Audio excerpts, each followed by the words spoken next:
ও মিষ্টি দি, এই যে রাত্রেবেলায় তুমি ছোট্ট একটা কড়াইতে কি রান্না করতে? এটা অনেকক্ষণ ধরে বসাচ্ছি না, কি এটা? কি মুরগির মাংস, দেশি মুরগির মাংস। দেশি মুরগির মাংস?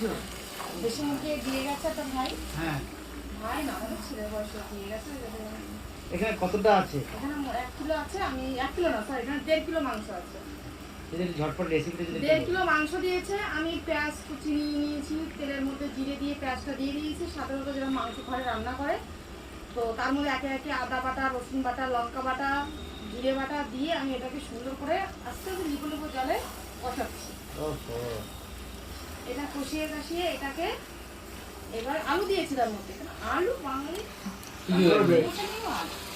আলু না দিলে একটু মাংসের মধ্যে জমে না। এটা কিন্তু আমাদের অপশনের মধ্যে থাকে না। একটু স্পাইসি হবে নাকি এটা? হ্যাঁ, দেখো লঙ্কা ঝাল ঝাল হবে তাই তো? ঝাল ঝাল কোনটা মিডিয়াম। মিডিয়াম। কত প্রায়